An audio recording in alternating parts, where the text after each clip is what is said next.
வணக்கம் friends, welcome to Shalini's cuisine. நம்ம சேனலை நீங்கள் ஃபஸ்ட் டைம் பார்க்குறீங்கன்னா சப்ஸ்கிரைப் பண்ணிக்கோங்க. பக்கத்தில் இருக்க பெல் பட்டனை கிளிக் பண்ணிவிட்டு ஆல் கொடுத்துக்கோங்க. அப்போ தான் நான் போகிற எல்லா வீடியோஸுமே உங்களுக்கு அப்டேட்டாக வரும். இன்றைக்கி நம்ம பார்க்க போகிற ரெசிபி சேப்பங்கிழங்கு காரக்குழம்பு. சேப்பங்கிழங்கு போட்டு காரக்குழம்பு இந்த மாதிரி மெத்தடில் செஞ்சு பாருங்கள், ரொம்பவே டேஸ்டியாக இருக்கும். இது மாதிரியான இன்ட்ரெஸ்டிங்கான ரெசிபிஸ் பிடிச்சிருந்தா மறக்காமல் உங்கள் ஃபீட்பேக்கை கமெண்ட் செக்ஷனில் சொல்லுங்கள். இதோட இன்க்ரீடியன்ட்ஸ்லாம் நான் டிஸ்கிரிப்ஷனில் கொடுத்துருக்கேன், செக் பண்ணி பார்த்துக்கோங்க. வாங்க இது எப்படி செய்யலான்னு பார்க்கலாம். தாளிப்புக்கு 3 டேபிள் ஸ்பூன் நல்லெண்ணெய் சேர்த்துக்கோங்க. 1/4 ஸ்பூன் வெந்தயம், 1/2 ஸ்பூன் சீரகம், 1/2 ஸ்பூன் கடுகு. இப்போ இது எல்லாமே நல்லா பொரியட்டும். கொஞ்சமாக கருவேப்பிலை சேர்த்துக்கோங்க. தட்டி வச்ச 10 பல்லு பூண்டு சேர்த்துக்கலாம்.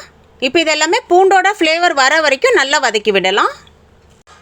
கீரி வச்ச 2 பச்சை மிளகா சேர்த்துக்கோங்க.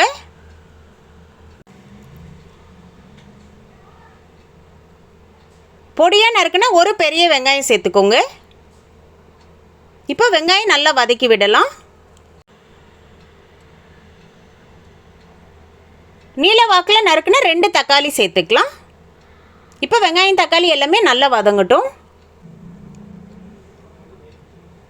இப்போ இந்த குழம்புக்கு தேவையான கல்லுப்பும் 1/4 ஸ்பூன் மஞ்சத்தூள் சேர்த்துக்கலாம். 1/4 ஸ்பூன் பெருங்காயத்தூள் சேர்த்துக்கோங்க. இது எல்லாமே எண்ணெயில் நல்லா வதக்கி விடலாம்.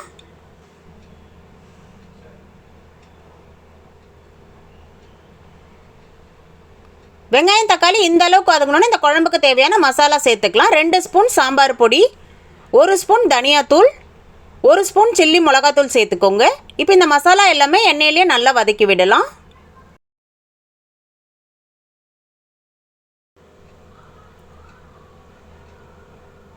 இப்போ இந்த மசாலா குக் பண்ணுறதுக்கு ஒரு சின்ன டம்ளர் தண்ணி சேர்த்துக்கலாம். தண்ணி சேர்த்துட்டு மசாலா நல்லா எண்ணெயிலேயே நல்லா வதங்கணும். கொஞ்சம் எண்ணெய் நல்லா பிரிஞ்சு வர வரைக்கும் நல்லா வதக்கி விடலாம். நான் சேப்பங்கிழங்க குக்கரில் 2 விசில் வச்சு வேக வச்சு நல்லா தோலெல்லாம் உரிச்சிட்டு இந்த மாதிரி கட் பண்ணி எடுத்திருக்கேன். இப்போ நம்ம சேர்த்துக்கலாம். நான் இந்த குழம்புக்கு 1/4 கிலோ சேப்பங்கிழங்கு எடுத்திருக்கேன். இப்போ இது எல்லாமே எண்ணெயிலேயே நல்லா வதக்கி விடலாம்.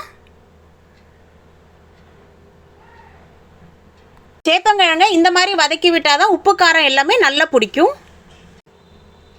இப்போ இதில் உப்பு காரம் நல்லா பிடிக்கிறதுக்கு ஒரு 5 நிமிஷத்துக்கு மூடி போட்டு குக் பண்ணலாம்.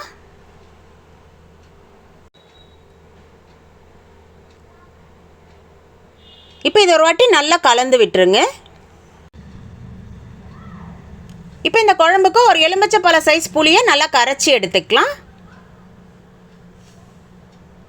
இப்போ அதை நம்ம சேர்த்துக்கலாம். இது ஒரு வாட்டி நல்லா கலந்து விட்டுறலாம்.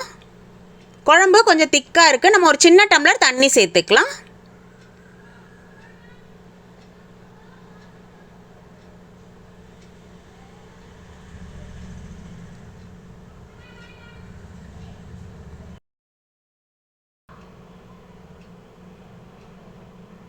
இந்த ஸ்டேஜில் உப்பு காரம்லாம் கரெக்டாக இருக்கான்னு செக் பண்ணிக்கோங்க.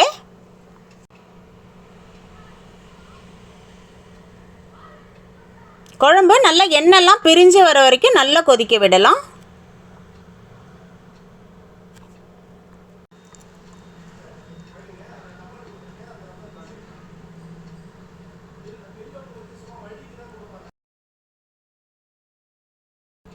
இப்போ நம்ம ஊற்றின எண்ணெய் எல்லாமே நல்லா பிரிஞ்சு வந்துருச்சு. குழம்பும் நல்லா சூப்பராக வந்திருக்கு.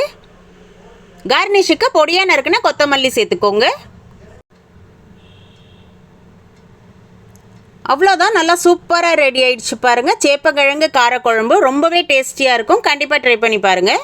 இந்த ரெசிபி உங்களுக்கு பிடிச்சிருந்தா லைக் பண்ணுங்கள், உங்கள் ஃப்ரெண்ட்ஸ் அண்ட் ஃபேமிலியோடையும் ஷேர் பண்ணுங்கள். மறக்காமல் ஷாலினிஸ் குவிசன் யூடியூப் சேனலை சப்ஸ்கிரைப் பண்ணிக்கோங்க. பக்கத்தில் இருக்க பெல் பட்டனை கிளிக் பண்ணிவிட்டு ஆல் கொடுத்துக்கோங்க.